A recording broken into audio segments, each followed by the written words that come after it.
రాజకీయాలలో గెలుపోవటంలో సహజం. ఓడిపోయాం కదా అని చెప్పి అక్కడే కూర్చుంటే మళ్ళీ గెలవడం కష్టం. గెలవాలంటే ఓటమికి సంబంధించినటువంటి కారణాలు ఏంటనేది సమీక్షించుకోవాలి, మళ్ళీ ముందుకెళ్ళాలి, గెలవడానికి ప్రయత్నం చేయాలి. మొన్న ఏపీలో జరిగినటువంటి ఎన్నికలు ఏవైతున్నాయో అది వైఎస్ఆర్ కాంగ్రెస్ పార్టీకి కోలుకోలేని దెబ్బ అని చెప్పొచ్చు. కానీ ఆ ఓటమి నుంచి కోలుకొని భవిష్యత్తు ఏంటనే దాని మీద వైఎస్ఆర్సీపీ దృష్టి పెట్టాల్సినటువంటి అవసరం ఉంది. ముందుగా పార్టీ అధినేత మారితే పార్టీ క్యాడర్ కూడా యాక్టివ్ అయ్యేటువంటి అవకాశం ఉంటుంది. ఆ ఓటమిలోనే అలాగే ఉంటాంటే పార్టీ భవిష్యత్తుకు ఇబ్బందులు తలెత్తేటువంటి అవకాశం ఉంటుంది. టీడీపీ కూటమి అధికారంలోకి వచ్చిన తర్వాత, అధికారంలోకి రాకముందే ఫలితాలు వచ్చిన రోజు నుంచి కూడా వైఎస్ఆర్ కాంగ్రెస్ పార్టీ కార్యకర్తల మీద, సానుభూతి పరుల మీద దాడులు చేస్తున్నటువంటి పరిస్థితి. దానికి సంబంధించి వైసీపీకి చెందినటువంటి పార్టీ నేతలు కానీ, అదేవిధంగా వైసీపీ అధినేత జగన్మోహన్ రెడ్డి కానీ ఎక్కడ కూడా స్పందించినటువంటి పరిస్థితి. కేవలం సోషల్ మీడియాకే పరిమితమయ్యారు వాళ్ళు. అదే కార్యకర్తల మీద దాడులు జరుగుతున్నప్పుడు వైసీపీ అధినేత జగన్మోహన్ రెడ్డి గారు కనుక మీడియా సమావేశాన్ని ఏర్పాటు చేసి ఆ నియోజకవర్గాల్లో ఉన్నటువంటి నేతలు ఎవరైతే ఉంటారో వారందరూ కూడా వారికి అండగా నిలబడండి అని చెప్పి ఆ రోజు చెప్పి ఉండింటే కొంత నష్టం జరగకుండా ఉండేది. 10 రోజుల తర్వాత మరి పార్టీ నేతలతో సమీక్ష నిర్వహించుకొని వారికి కార్యకర్తలకు అండగా నిలబడని చెప్పడం ద్వారా అది పార్టీకి నష్టం చేకూరేటువంటి అవకాశమే ఎక్కువగా ఉంటుంది. అదే కాకుండా మరి ఋషికొండ ప్యాలెస్కి సంబంధించి, అదేవిధంగా ఫర్నిచర్కి సంబంధించి ఫర్నిచర్ దొంగ అని గట్టిగా వాళ్ళు ప్రచారం చేశారు. ఋషికొండకు సంబంధించి ఇది జగన్మోహన్ రెడ్డి ప్యాలెస్ అని చెప్పి గట్టిగా ప్రచారం చేశారు. అది ప్రభుత్వ భవనాలు అయినప్పటికీ కూడా దీనికి సంబంధించి కూడా వాళ్ళు కేవలం సోషల్ మీడియాకి మాత్రమే పరిమితమైనటువంటి పరిస్థితి. ఇలాంటి అంశాలకు సంబంధించి మరి వైఎస్ఆర్ కాంగ్రెస్ పార్టీలో ఎవరున్నారు అంటే ఒక సబ్జెక్ట్ వైజ్గా మాట్లాడేటువంటి ఒక వ్యక్తి చేత వీటికి సంబంధించినటువంటి కౌంటర్ ఇచ్చేటువంటి పని చేయాల్సినటువంటి అవసరం వైసీపీకి ఉంది. వైసీపీ అధినేత జగన్మోహన్ రెడ్డి గారు కూడా దీనికి సంబంధించి మాట్లాడాల్సినటువంటి అవసరం ఉంది. అంటే మాట్లాడకుండా మౌనంగా ఉంటే అవతల టీడీపీ కూటమి ప్రభుత్వం ఏదైతే చెప్తుందో అది నిజమనుకునేటువంటి అవకాశం కలుగుతుంది. కాబట్టి ఖచ్చితంగా మారాల్సినటువంటి అవసరం ఉంది.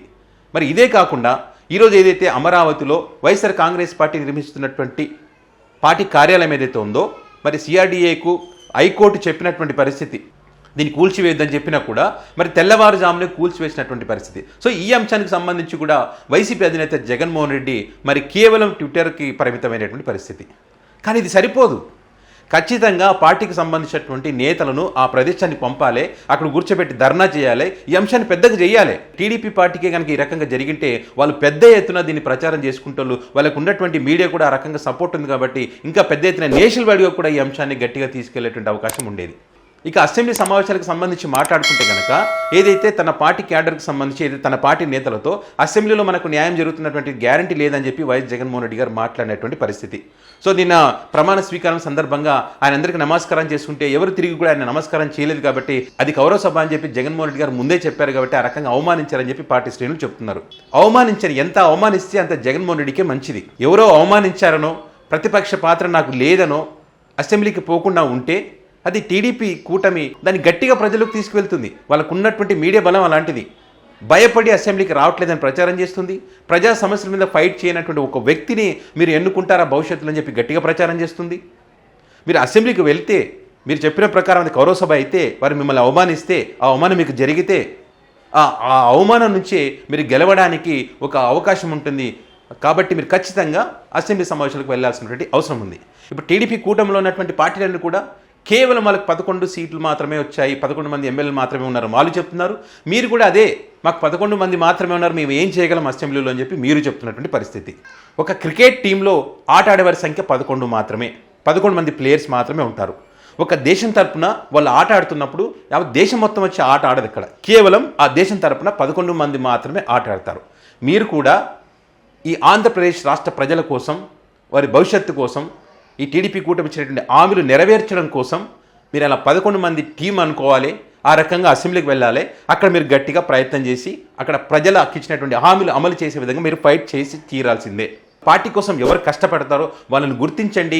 ఈ జరుగుతున్నప్పుడు వాళ్ళు చేసినటువంటి ఆరోపణలు తిప్పికొట్టే విధంగా సబ్జెక్ట్ వైజ్గా అంటే పర్ఫెక్ట్గా ఎవిడెన్స్తో సహా మాట్లాడే విధంగా మీరు వారిని తయారు చేసినటువంటి అవసరం ఉంది. వారికి ఆ డేటా కూడా పార్టీ తరఫున మీరు ఇచ్చి ఈ అంశానికి సంబంధించి మీరు మాట్లాడని చెప్పి టీవీ ఛానల్స్లో కానీ మీడియా విషయంలో కానివ్వండి, అదేవిధంగా డైరెక్ట్ ప్రజలకు కూడా చెప్పేటువంటి ప్రయత్నం చేయాల్సినటువంటి అవసరం ఉంది.